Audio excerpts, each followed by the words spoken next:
Hello student. Now today we are going to start the new topic in strength of material named thermal stresses. Till then we have cleared all the topic related to the stresses, है ना। कि simple जब हमारा कोई force apply होता है तो उस पर्टिकुलर फोर्स के एप्लीकेशन की वजह से किस तरीके से हमारे स्ट्रेसेस डेवलप होते हैं। अब हम लोग नया टॉपिक स्टार्ट करते हैं, that is the thermal stresses. This is also a very important topic. Okay, तो thermal stresses basically name itself clear it's that when there is a variation in temperature then obviously some stresses will develop into the members of any structure or any machine part। तो वो किस तरीके से उसमें stresses develop होंगे इसकी हम लोग एनालिसिस करते हैं। तो now let's come to start with the new topic that is thermal stresses.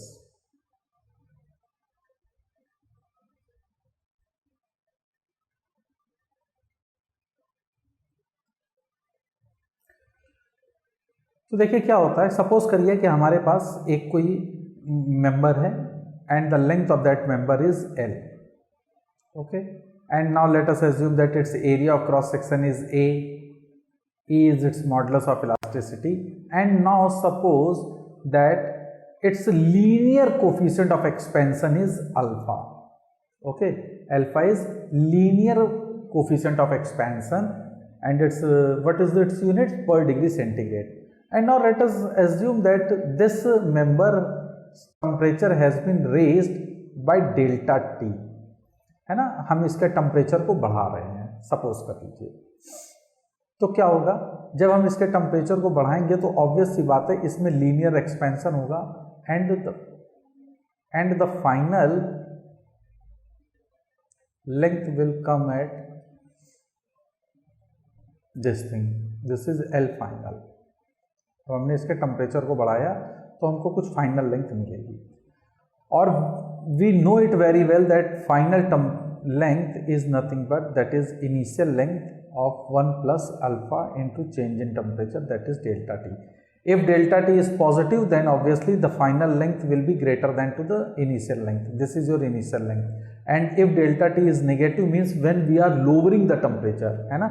तो जब हम temperature को lower करेंगे तो obviously this will be negative, so the final length will be less than to the initial length. Okay, so final length. So what is the change in length?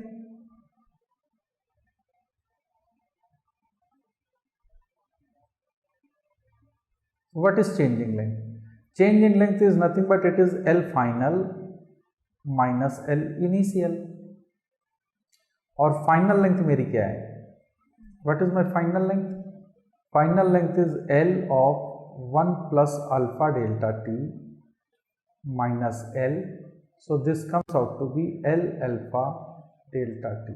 This is the total change in length when we are changing the temperature. Whether we are lowering the temperature or we are exceeding the temperature, that is the different matter. Okay, the only thing is that when we are changing the temperature then there is a variation in the length। ठीक है, तो what is, अब देखिए length में change हो रहा है तो ऑब्वियसली स्ट्रेन डेवलप हो रही है, ठीक है ना। तो स्ट्रेन कितना डेवलप होगा, क्योंकि हम लोग पढ़ चुके हैं ऑलरेडी कि strain is nothing but change in length divided by original length, तो that comes to be L alpha delta T divided by L, तो that's comes to be alpha delta T।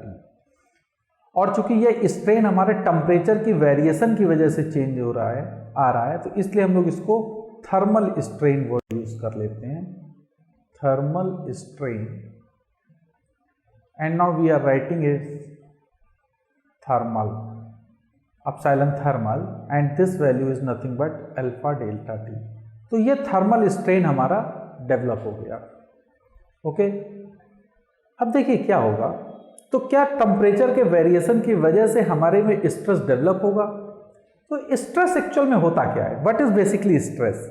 Stress is nothing but it is the resistance developed with in the material, okay, when there is an application of external load। Simple सा concept है stress का कि अगर कोई external load लगेगा तो उसकी वजह से मटेरियल के अंदर जो रेजिस्टेंस डेवलप होंगे, तो that resistance causes the stresses, and that is we also know that stress is nothing but it is internal resistance divided by cross sectional area. अब यहाँ पे जब हमने टेम्परेचर का वेरिएशन किया जिससे कि लेंथ हमारी बढ़ गई, सपोज करिए ये मटेरियल हमारा रखा है, कोई बार है, हमने इसके टेम्परेचर को बढ़ाया है, घटाया, whatever, but just we are just changing its temperature, then what will happen, its length will increase. So does stresses develop? Even though the length has been changed, it means some thermal strain will be there, but does any thermal stresses develop? So since we have put it into the open environment, and once the temperature is rising, then its length is increasing, or when we are decreasing the temperature, then the length will decrease. But what will happen? Does any resistance or any external force is applied onto this particular material? No. So in the absence of any external load, in the absence of any internal resistance, कोई भी stress develop नहीं करेगा। तो इसलिए जब भी हम किसी भी मटेरियल को ओपन एनवायरनमेंट में रखेंगे और उसका टेम्परेचर का वेरिएशन करेंगे, तो then there will be no thermal stresses developed. And this is very very important question, so many time this question is been asked in competitive examination, कि किसी एक बार है उसको हमने ओपन एनवायरनमेंट में रखा और उसके टेम्परेचर को इतने डिग्री सेंटीग्रेड इंक्रीज किया, तो बताए इसमें कितने थर्मल स्ट्रेसेस डेवलप होंगे, और हम लोग उसकी वैल्यू को कैलकुलेट करने लगते हैं, and we give the answer कि इतना आगे और इतना हो जाएगा, but the answer will be zero, because thermal stress will develop only when there is a temperature variation and there is a restriction into the body. Okay, restriction कैसा, जैसे suppose करिए हम इसको फिक्स कर दें, अब हम इसके टेम्परेचर को बढ़ाएंगे, तो इसके टेम्परेचर के बढ़ाने से इसका नेचर क्या है, इसकी लेंथ बढ़ेगी। ओके, इसकी लेंथ बढ़ेगी, बट अब हम चूंकि इसको फिक्स कर रखे हैं तो लेंथ बढ़ नहीं सकती है, तो दैट बेसिकली जो वॉल है जिससे हम लोगों ने इसको फिक्स कर रखा है, that will put the resistance into this material for not increasing its length. तो in that case the compressive stress will develop. तो ये होगा just because of thermal stresses, because क्योंकि अगर हम सिंपल इसको जो फिक्स कर रखें then there is no stress, है ना, कोई भी, क्योंकि कोई इंटरनल स्ट्रेस नहीं डेवलप हो रहा है, लेकिन हमने चूंकि टेम्परेचर का वेरिएशन करा और टेम्परेचर का वेरिएशन करने की वजह से इसकी लेंथ बढ़ती, लेकिन वो लेंथ नहीं बढ़ रही है just because of this restriction, so stresses will be developed, and that's why it we say that this stresses is just because of the temperature variation, so we called it as thermal stresses. So I think now it's very much clear to you कि thermal stresses का मतलब क्या होगा। तो सबसे पहले important चीज है थर्मल। तो थर्मल स्ट्रेसेस क्या होगा, thermal stresses developed only when there is two condition applied, है ना, there is two conditions,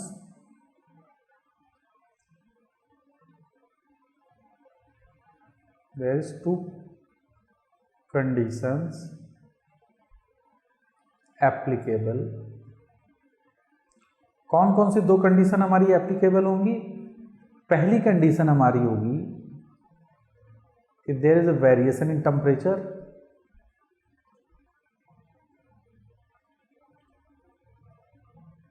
है ना, टेम्परेचर में वेरिएशन हो, और दूसरा होगा कि इस टेम्परेचर वेरिएशन की वजह से जो चेंज हो उसको रिस्ट्रिक्शन हो, है ना, तो सम restriction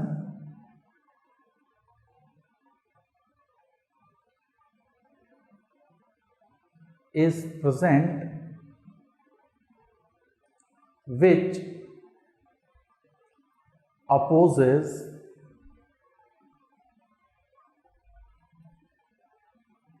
the variation in length due to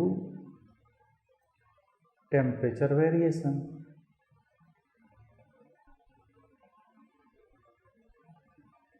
है ना, अगर ये दो कंडीशंस हैं, मतलब टेम्परेचर का वेरिएशन हो रहा है और उस पर कोई एक रिस्ट्रिक्शन है जो कि अपोज करेगा लेंथ के वेरिएशन का ड्यू टू टेम्परेचर वेरिएशन, तो हमारे थर्मल स्ट्रेसेस डेवलप करेंगी।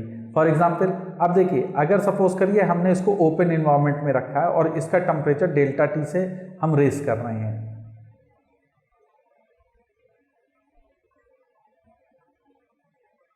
ना सपोज इसके टेम्परेचर को हम डेल्टा टी से रेस करते हैं, तो क्या होगा?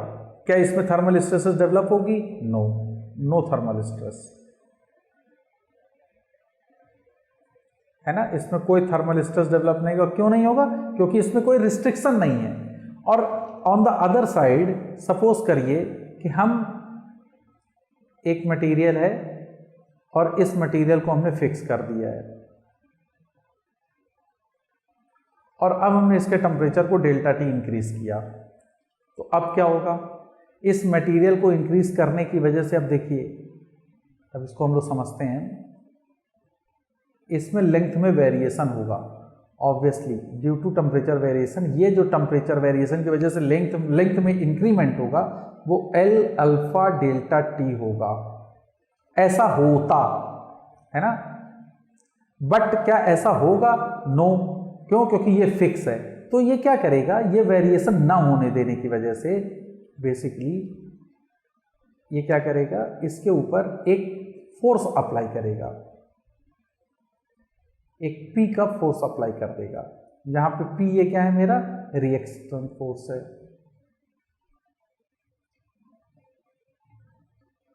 ओके, अब ये reaction force per unit area मेरा थर्मल स्ट्रेसेस डेवलप करेगा। तो थर्मल स्ट्रेसेस कितना आ जाएगा इस केस में?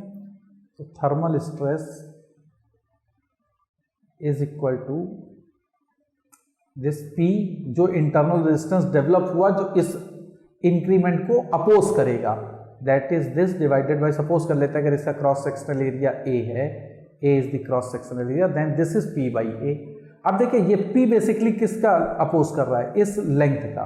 और हम लोग ऑलरेडी पढ़ चुके हैं कि what is change in length? Change in length is nothing but it is PL upon AE।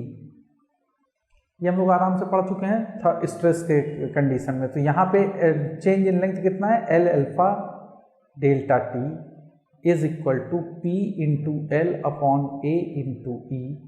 L cancel out, so P by A is E alpha delta T. तो this comes out to be E alpha delta T. और हम लोग देख चुके हैं already कि this alpha delta T is nothing but it is thermal strain. तो thermal stress, इसको अगर मान लीजिए हम लोग एप्सिलॉन थर्मल TH लिख देते हैं, तो ये thermal stress is nothing but it is E times that is elasticity times thermal strain. तो एक तरह से ये भी हुक्स लॉ को फॉलो कर रहा है, sigma thermal is equal to E times epsilon thermal. Okay, तो थर्मल स्ट्रेसेस डेवलप हुआ। और वो क्यों डेवलप हुआ? Thermal stresses has been developed just because the force is generating within the material to oppose the length increment due to the variation in temperature।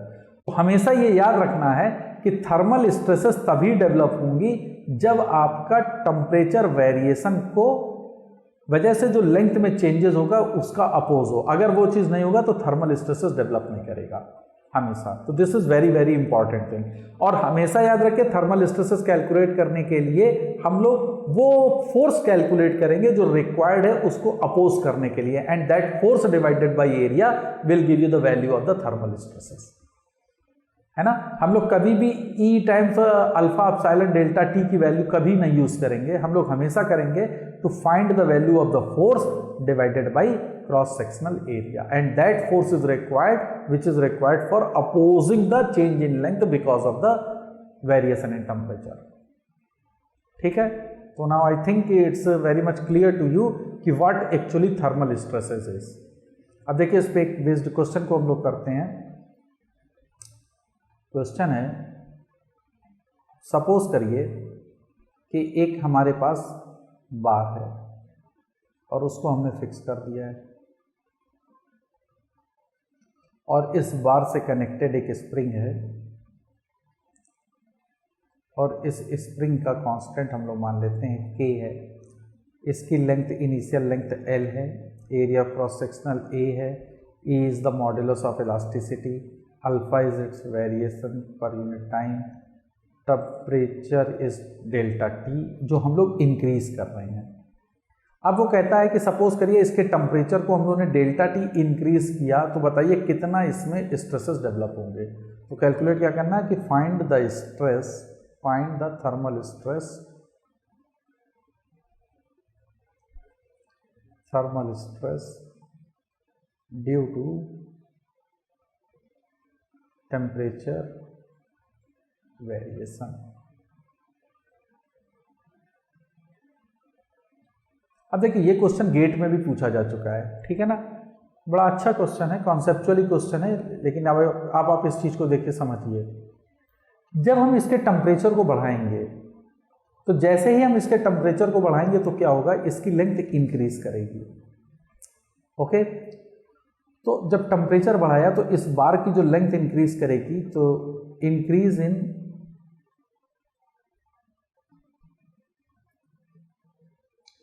in length of bar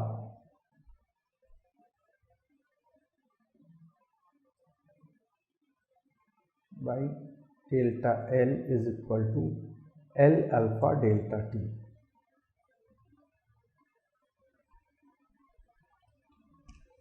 है ना, L alpha delta T ये length increase करेगी, ठीक है।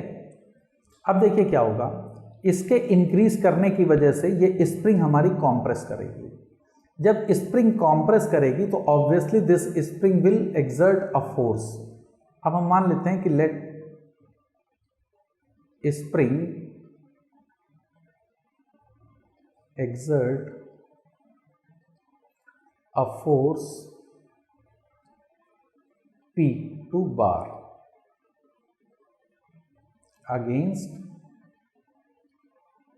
its compression, है ना। अब देखिए ये क्या होगा, एक्चुअल में स्प्रिंग कॉम्प्रेस कर रही है, तो अपने कॉम्प्रेस को हटाने के लिए वो क्या करेगी, इसको कॉम्प्रेस करेगी, इसके कॉम्प्रेस करेगी अपने नेचर को चेंज करने के लिए। तो जैसे ही इस पे कॉम्प्रेस करेगी स्प्रिंग, तो स्प्रिंग जब कॉम्प्रेस करेगी इसमें, ठीक है, तो आप देखिए अब स्प्रिंग इस पे कितना फोर्स अप्लाई करके, कॉम्प्रेसिव फोर्स है P का, तो लेट P कॉम्प्रेसिव फोर्स है, तो वो ये फोर्स बार को कॉम्प्रेस करने लगेगी P से, तो ये कितना कॉम्प्रेस कर देगी, तो इसमें चेंज इन लेंथ कितना हो जाएगा, PL अपॉन AE, इतना कॉम्प्रेशन होगा।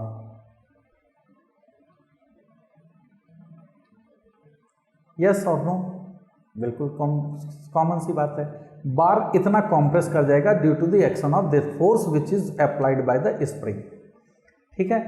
और एक्चुअल में टेम्परेचर के वेरिएशन की वजह से फ्री लेंथ इसकी जो चेंज हो रही थी वो हो रही थी L अल्फा डेल्टा T, है ना, the increase in length of bar by delta L that is L alpha delta T। ये फ्री चेंज इन लेंथ है, मतलब कि हमने इसको जब ओपन इन्वायरमेंट में अगर रख देते तो और टेम्परेचर डेल्टा T चेंज करते तो ये इतनी लेंथ इंक्रीज कर जाता, बट चूंकि यहां पे स्प्रिंग की वजह से इस पर रिस्ट्रिक्शन है, तो because of that restriction a compressive force is applied by the spring, तो उसकी वजह से ये कितना कॉम्प्रेस होगा, PL अपॉन A। तो net change in length of बार कितना हो जाएगा, net change in length of बार कितना आ जाएगा, फ्री लेंथ वो L अल्फा डेल्टा T इतना इंक्रीज कर सकता था, लेकिन स्प्रिंग में की वजह से इसमें कॉम्प्रेशन आया PL अपॉन AE, तो इतना चेंज इन लेंथ हुआ बार का। अच्छा अब देखिए बार का जो लेंथ चेंज होगा उतनी ही वेरिएशन स्प्रिंग में होगी, तो स्प्रिंग का टोटल चेंज कितना होगा। अब स्प्रिंग पे अगर एक फोर्स P अप्लाइड हो रहा है, यानी कि स्प्रिंग इस पे एक फोर्स P अप्लाई कर रहा है कॉम्प्रेसिव में, तो आप देखें कि स्प्रिंग के ऊपर भी तो एक टेंसाइल फोर्स P एक्ट कर रहा होगा, तभी तो ये वाला सिरा, ये एंड जब इस एंड से मिलेगा तो दोनों P कैंसिल आउट हो जाएंगे, नेट फोर्स यहाँ पे हमको 0 होगा। तो ऑब्वियसली तो increase in length of spring कितना है, चाहे change in length of spring,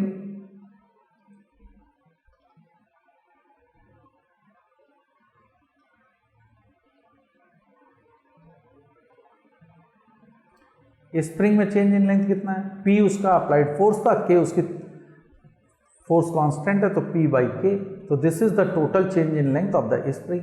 अब जो चेंज इन लेंथ बार का है वही चेंज इन लेंथ स्प्रिंग का होगा, क्यों? क्योंकि ये सिस्टम पूरा फिक्स है।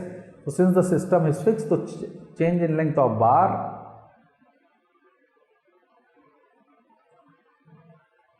change in length of bar is equal to change in length of spring।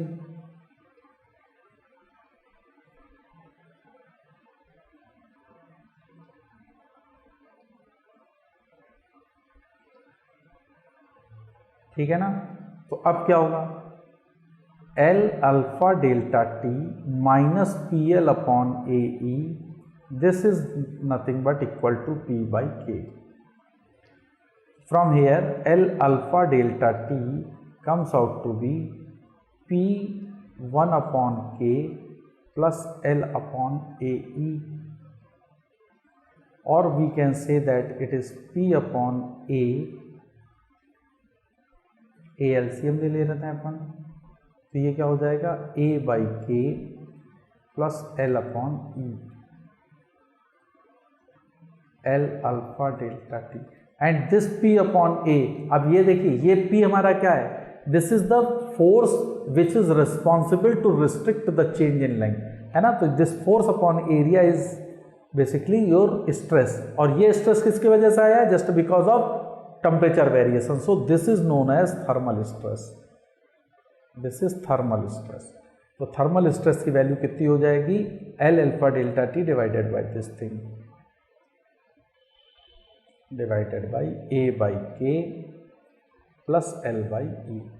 So this is the value of the stress developed within the bar when there is a variation in temperature delta T। So this question was asked in GATE examination, तो it was really very conceptual question, बहुत अच्छा question था। और इसमें हमने ये आपको बताया कि किस तरीके से अगर टेम्परेचर का वेरिएशन करेंगे तो कोई एक रिस्ट्रिक्टिव फोर्स जब डेवलप करेगा तभी थर्मल स्ट्रेसेस डेवलप होंगे। अगर हम ओपन इन्वायरमेंट में इसको रख देंगे then there is no variation in thermal stresses. Okay, तो अब नेक्स्ट टर्न पे हम लोग इसी थर्मल स्ट्रेसेस पे बेस्ड कुछ और अच्छी प्रॉब्लम्स को सॉल्व करेंगे, और एक दो आर्टिकल्स का यूज करके हम लोग सॉल्व करते हैं कि how to attempt the question related to the thermal stresses. Thank you.